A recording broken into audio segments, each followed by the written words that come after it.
야고보서 1장 1절에서 4절 말씀. 하나님과 주 예수 그리스도의 종 야고보는 흩어져 있는 12지파에게 문안하노라. 네, 형제들아, 너희가 여러 가지 시험을 당하거든 온전히 기쁘게 여기라. 이는 너희 믿음의 시련이 인내를 만들어 내는 줄 너희가 알미라. 인내를 온전히 이루라. 이는 너희로 온전하고 구비하여 조금도 부족함이 없게 하려 함이라. 아멘. 아멘. 제목 한번 보실까요? 기쁘게 여기라. 자, 배분하고 기뻐합시다. 신약 성경에 보면 야고보라고 하는 사람이 4명 등장을 합니다. 세베대의 아들 야고보, 알페의 아들 야고보, 유다의 아버지 야고보, 그리고 오늘 이 본문에 나오는 예수님의 동생 야고보. 자, 이 본 야고보서는 예수님의 동생이면서 예루살렘 교회의 목회자인 야고보가 기록을 했어요. 도대체 야고보는 어떤 시련이 있었기에 야고보서를 쓸 때에 처음부터서 시험에 대해서 말씀을 하고 있느냐. 도대체 야고보에게 주어졌던 시험, 이 시련은 얼마나 있었기 때문에 처음 이게 나는 야고보입니다. 그 다음 글부터서, 그 다음 문장부터서 시험을 참아라, 인내해라, 뭐라 이렇게 말씀을 하고 있느냐, 그 말이에요. 그러면 야고보가 우리에게 주시는 말씀, 첫째, 시련은 인내를 만들어준다. 시작. 시련은 인내를 만들어준다. 시련이라고 하는 것은 도끼미연 이게 시험입니다. 그냥 시험. 시험이라고 하는 것인데 야고보는 아까 말씀을 드렸지만은 예수님의 동생이라 그랬어요. 예수님의 이러한 동생인데 처음에는 이 야고보가 예수님을 주님이라고 인정을 안 해요. 아니 같이 살다 보니까 형으로만 생각한 거예요. 그러잖아요. 같이 밥 먹고 같이 자고 이렇게 되니까 별로 예수님을 메시아 그리스도라고 별로 인정을 안 했었던 그런 사람이에요. 그런데 예수님이 십자가에서 죽으시는 거예요. 그러더니 그 예수님이 다시 살아나신 거예요. 이런 것을 깨닫게 되니까 이 예수님이 하나님의 아들이구나, 나의 형이 아니라 하나님의 아들이구나, 메시아구나, 그리스도구나, 이렇게 인정을 하고서 주의 복음을 전했었던 그런 인물이 돼요. 그러니까 이렇게 되니까 이 유대인들이 엄청 핍박을 하게 되었다는 것이에요. 그러지 않겠어요? 저 예수의 동생부터서 처단해버려라. 이렇게 굉장히 핍박을 했었다는 것입니다. 그래서 유대인들이 가장 핍박을 했고요. 또 로마도 정치적으로 이 탄압을 많이 했었죠. 그래서 스데반 순교가 대표적인 그런 인물 사건이다, 이렇게 볼 수가 있죠. 그렇게 종교적으로 정치적으로 핍박이 심할 당시에 예루살렘 교회의 목회자가 되었으니까 죽을 각오로 그냥 내가 이 예수 믿고 잘 된다 이것은 아니고요, 그냥 죽을 각오로 신앙생활을 하게 되었다는 거예요. 여러분, 역사학자 이 요세푸스에 의하면은 이 야고보가 어떻게 순교를 했느냐, 유대인들이 성전으로 데리고 올라갔습니다. 성전 꼭대기로 데려가서 밀어버렸어요. 떨어뜨렸어요. 그런데 안 죽었어요. 숨이 붙어 있어요. 그러니까 유대인들이 돌을 들어서 다 쳐버렸어요. 그래서 순교를 했다. 그러면서 이 야고보가 우리들에게 해주시는 그 말씀이 뭐냐, 시련은 인내를 만들어준다 그랬다는 거예요. 시련은 인내를 만들어 준다는 거예요. 시련이 없으면 인내할 수도 없고, 인내할 수 없으면 누군가에게 축복이 될 수가 없다는 거예요. 즉 인내가 없으면 온전한 하나님의 사역을 할 수도 없고 하나님의 축복을 받을 수도 없다는 거예요, 여러분. 그래서 우리가 살면서 때로는 시련이 있습니다. 가정적으로 또는 자녀들 때문에 또는 질병으로 여러 가지 시험을 만나고 시련을 만날 때에도 우리가 인내하다 보면 그것이 축복이 될 줄로 믿습니다. 아브라함을 보세요. 하나님께서 아브라함에게 아들을 주시겠다고 약속을 해 주셨어요. 그런데 1년이 지나고 2년이 지나고 5년이 지나고 10년이 지나고 20년이 지나도 아이를 주시지 않는 거예요. 아이를 주시질 않아. 그래서 아브라함이 참지를 못했어요. 아닌가 보다. 그래서 자기의 이 몸종 하갈을 얻어서 이 여인 몸종 하갈에게서 이스마엘이라고 하는 아들을 낳았습니다. 그러면 이렇게 이스마엘을 낳았으면 그 가정이 행복했느냐, 축복을 얻었느냐? 아니에요. 집안이 완전히 고통 가운데 있는. 그러다가 결국은 이 하갈과 이스마엘을 광야로 내쫓아요. 이런 아픔이 있었다는 것입니다. 이런 아픔이 있었다는 것이요. 여러분, 그런데 하나님은 말씀해 주신 뒤 25년 만에 자식을 주셨는데 그게 이삭이죠. 그것이 결국 참고 기다리다 보니까 하나님께서 이와 같이 축복을 해 주시더라. 따라서 여러분 인내하다 보면 하나님의 축복이 있다. 그런 말씀인 거죠. 자, 모세도 그래요. 모세는 이스라엘의 지도자였죠. 그런데 인내하기를 80년을 인내합니다. 자, 모세는 이집트의 이 바로 왕의 공주에 의해서 나일강에 버려졌던 그 아이를 데리고 와서 이집트 이 궁중에서 40년 동안을 수련을 해요. 40년 동안이나 학문을 닫게 만들어요. 여러분 40년입니다. 우리나라도 대학에서 초등학교 6학년, 중학교 3학년, 고등학교 3학년, 대학 4년입니다. 그러면 거의 끝나는 겁니다. 대학원 가서 석사 2년 정도 더 밟아봤댔자 몇 년 안 되죠. 그런데 이 모세는 어렸을 때부터서 말하기 시작할 때부터서 천문학을 배우고 수사학을 배우고요. 이 어렸을 때 40년 동안이나 왕자로서의 교육을 받아요. 엄청난 겁니다, 여러분. 최고의 지도자, 학자들에 의해서 이 모세가 거의 왕자로서 공주의 아들이니까 왕자의 이러한 자격을 갖추면서 공부를 받습니다. 수학을 받아요. 그런데 하나님은 그때 쓰셔야 될 거 아니에요? 안 쓰십니다. 광야로 내쫓아요. 광야로 나가서 40년 동안을 또 갈고 닦아요. 인내합니다. 참아요. 그리고 80세에 결국은 이스라엘의 지도자로서 이스라엘 백성들을 출애굽시키고 광야 생활을 이끌고 가는 그런 대지도자가 되었다라고 하는 것입니다. 그렇기 때문에 여러분이 인내하지 않으면 온전한 사역을 할 수가 없고 인내하지 않으면 지도자가 될 수가 없다. 그런 말씀인 거예요. 따라서 여러분 시련이 내게 주어지게 되면 우리가 인내하게 되면 그것이 하나님의 축복이 될 줄로 믿습니다. 재밌는 실험이 있습니다. 마시멜로 시험이라고 하는 것이 있습니다. 마시멜로 시험. 미국 스탠포드 대학의 이 윌턴 미셸 교수가 이 미셸 교수가 4살짜리 아이들을 딱 모집을 했습니다.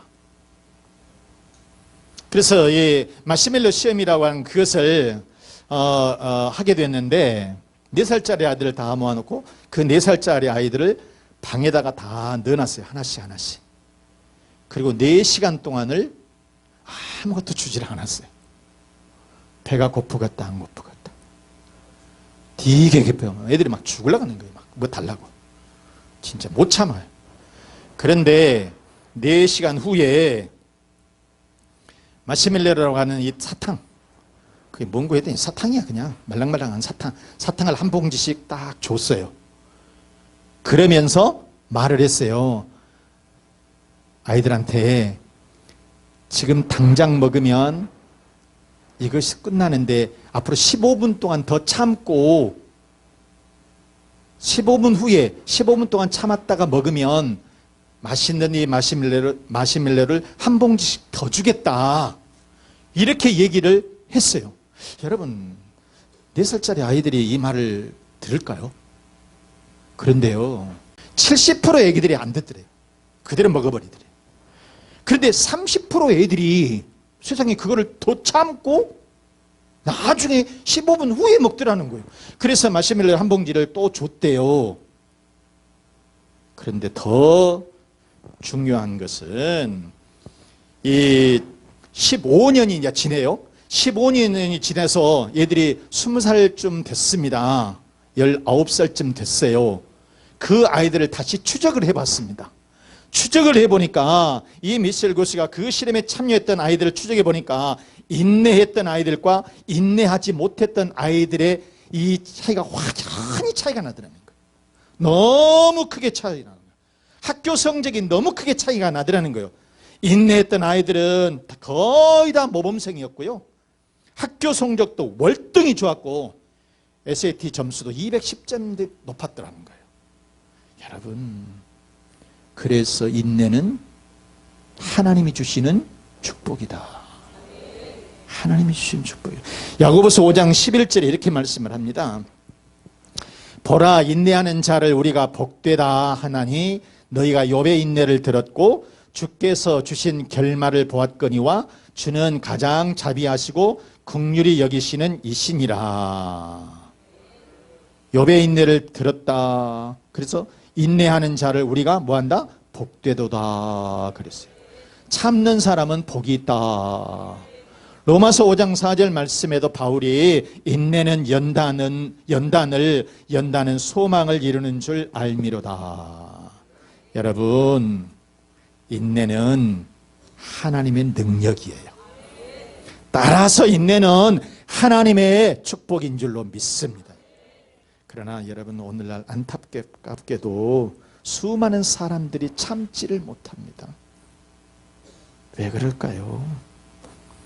시련을 만나면 참고 인내하려고 하는 것이 아니라 뭐 하려고? 피하려고만 한다는 거예요. 이거를 내가 참아봐야 되겠다. 그런 것이 아니라 피해보려고만 한다는 거예요. 그런 거로 사도 이 야고보는 시련은 인내를 만들어준다 그랬어요. 여러분, 우리에게 주어지는 시련 감사하지는 않죠. 그런데 여러분, 이 인내를 우리가 참고 견디다 보면 하나님께서 그것이 우리들에게 주시는 축복이 될 줄로 믿습니다. 자, 그러면 우리는 어떻게 해야 될까? 두 번째, 시험을 당하면 기쁘게 여겨라. 시작. 시험을 당하면 기쁘게 여겨라. 2절 말씀 봅니다. 내 형제들아, 너희가 여러 가지 시험을 당하거든 온전히 기쁘게 여기라. 이렇게 말씀을 했어요. 자, 야고보가 이 흩어져 있는 지파들에게 편지를 띄우면서 제일 먼저 했던 얘기가 무슨 얘기냐면, 시련을 만나면, 시련을 당하면 어떻게 하라? 기쁘게 여기라는 거예요. 여러분, 시련을 당하는데 뭔 기쁨이 있겠습니까? 그런데 야고보는 자기 자신이 죽음을 앞두고서도 그렇게 시련을 당하면서도 기쁘게 여겼다는 거예요. 그런데 이게 원어를 보면 참 재밌어요. 여기서 시험이라고 하는 것은 시련이라고 하는 뜻이고, 시험을 당하거든, 시련을 만나거든 그런 뜻이고, 당한다라고 하는 것은 시련에 빠진다라고 하는 것인데, 그런데 기쁘다라고 하는 뜻이 무슨 말이냐면 참 가라 기쁘다. 끝까지 기뻐한다라고 하시는데 그 다음 거 한번 여러분 봐보세요. 시작. 신랑이 신부를 얻을 때 기뻐하는 것. 기뻐지겠습니까? 그런 시련을 만나게 되면 시련을 만나는데 신랑이 신부를 데리고 오는 것처럼 그런 기쁜 마음이 있겠습니까? 그런데 야고보는 죽음 앞에서도 시련 앞에서도 그런 기쁨으로 그 시련을 맞이했다라고 하는 것이에요, 여러분. 그래서 여러분 사실상 이런 시련을 만났을 때 사람들이 뭘 기뻐하겠습니까? 그런데 야고보는 왜 이것이 가능했느냐? 그에게는 믿음이 있었기 때문에, 믿음이 있었기 때문이다, 그런 말씀인 겁니다. 더더욱이나 아까도 얘기를 했지만은 야고보는 예수님의 동생이라 그랬어요. 그래서 시련이 훨씬 컸어요. 시련이 엄청 컸어요. 그런데 여러분 그 시련을 어떻게 받아들였느냐? 신랑이 신부를 맞이하는 것처럼 그렇게 받아들였다는 거예요. 이것이 인내이고 이것이 축복을 만들어낸다는 것입니다.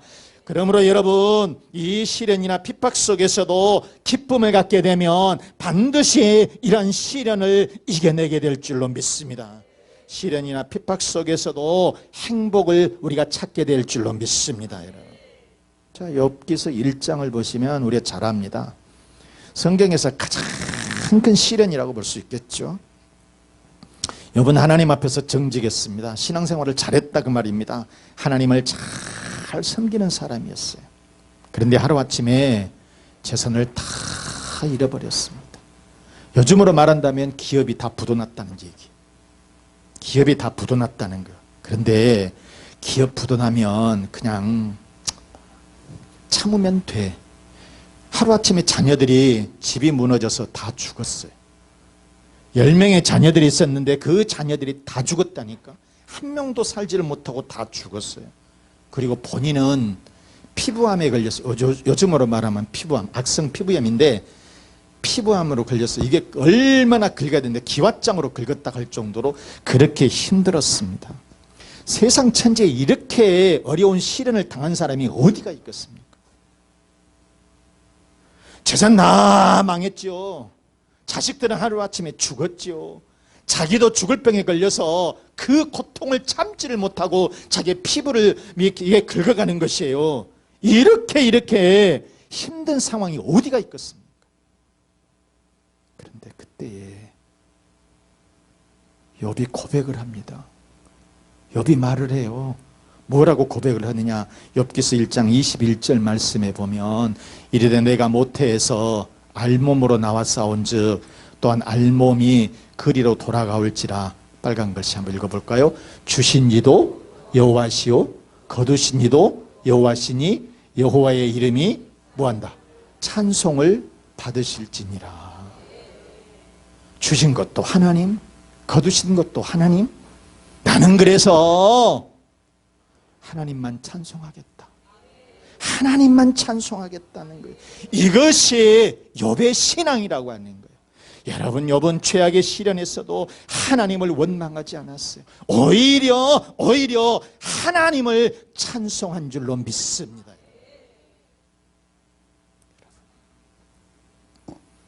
내 영혼의 샴페인이라고 하는 마이크 메이슨이 쓴 책이 있습니다. 이 마이크 메이슨 자신을 이렇게 책에서 뭐라고 소개를 했느냐 하면 나는 평생 불안한 상태로 우울증에 시달리면서 살아왔습니다. 이렇게 표현을 했어요. 평생을 우울증에 시달렸다. 어두운 삶을 살았다. 그런데 이 사람이 이런 성격 때문에 20대 후반부터였어요. 알코올 중독에 빠져요. 못 살아요. 진짜. 우울증에 시달리고 알코올 중독에 시달리면서 그냥 살아요. 하루 이틀 이렇게 가는 겁니다. 우울증 환자들은 거의 보면 나중에 자살합니다. 유명한 연예인들 뭐라고 그러면 알만한 사람 뭐 최진실이라든가 죄송합니다만 그런 유명한 연예인들도 뭐가 부족하겠습니까? 그런데 우울증에 시달리다가 결국은 자살했죠. 생을 그렇게 마감을 합니다. 그런데 마이클 메이슨도 우울증에 시달린 거예요. 그런데 하나님 앞에 가서 결단을 해요. 하나님, 내가 석 달 동안만 하나님 앞에 내가 기쁨으로, 석 달 동안만이라도 내가 하나님 앞에 기쁨으로 살아보겠습니다. 그러면서 하루하루를 기쁨 생활을 자기 일기장에다가 오늘 무엇을 기뻐했는가, 무엇을 기뻐할 것인가, 이걸 일기장에다 쓰는데요. 그런데 신기한 일이 발생하더라는 거예요. 신기한 일이 생기는 거예요. 기쁨이 오더라는 거예요. 또 그런데 그 기쁨이 내 내면 속에서 사라지지 않더라는 것입니다. 그런데 90일이 지났습니다. 그런데 우울증이 사라지더라는 거예요. 여러분, 이게 역사입니다. 이게 역사라고 하는 것이에요. 여러분, 이렇게 놀라운 결과, 그랬더니 결국은 우울증이 깨끗이 치료되고 정상적인 사람으로 하나님께서 축복을 해 주시더라고 하는 것이에요. 여러분, 이 책의 저자처럼 석 달이 되었던 6개월이 되었던 정해놓고 혹시나 내가 어려운 일이 생기면, 시험이 있어서 내가 헤어나지를 못할 것 같으면, 하나님, 나요 석 달 동안만이라도 기쁘게 살고 싶어요. 하나님 앞에 작정해 보시기 바랍니다. 석 달이 나중에 6개월이 되고요, 그러게 되면 반드시 기쁨을 찾아오게 될 줄로 믿습니다. 야고보는 여러분, 목숨이 끊기는 시련 속에서도 그 시련을 기쁘게 받아들였어요. 우리도 때로 살면서 가정이 힘들 때도 있습니다. 자녀 때문에 힘들 때도 있습니다. 직장 때문에 여러분 힘들 때도 있어요. 또 건강 때문에 힘들 때도 있어요. 그러나 여러분, 우리 욥의 신앙을 배우십시다. 야고보의 신앙을 배우십시다. 시련이 오더라도, 아무것도 없어도, 내가 진짜 아무것도 가진 것이 없어도 하나님 앞에 기뻐할 수 있는 신앙으로 이겨내시기 바랍니다. 하박국은 그렇게 고백을 했습니다. 하박국 3장 17절 말씀, 우리 시작. 비록 무화과나무가 무성하지 못하며 포도나무에 열매가 없으며 감람나무에 소출이 없으며 밭에 먹을 것이 없으며 우리의 양이 없으며 외양간에 소가 없을지라도, 18절, 나는 여호와로 말미암아 즐거워하며 나의 구원의 하나님으로 말미암아 기뻐하리로다. 18절 다시 한번 시작. 나는 여호와로 말미암아 즐거워하며 나의 구원의 하나님으로 말미암아 기뻐하리로다. 아멘. 말씀 마치겠습니다. 사랑하는 우리 교우 여러분, 그 시련은 인내를 만들고 결국 축복을 얻을 줄로 믿습니다. 그러므로 시험을 만나거든 그냥 기쁘게 받아들이시기 바랍니다. 그래서 여러분의 가정마다, 자녀들마다, 그리고 직장마다, 사업장마다 어떤 시험이든지 이겨내셔서 승리하는 여러분 되시기를 주 예수 그리스도 이름으로 축원합니다. 축원합니다. 이 말씀 생각하면서 시련이 오면 참고 인내하게 해 주옵소서. 그 시련을 기쁨으로 받아들이는 믿음을 주시옵소서. 우리의 가정에 평안을 주시고 자녀의 앞길을 인도해 주시고 건강의 축복으로 채워주시고 우리의 사업과 직장의 번성으로 하나님 채워주옵소서. 우리 다 같이 기도하겠습니다.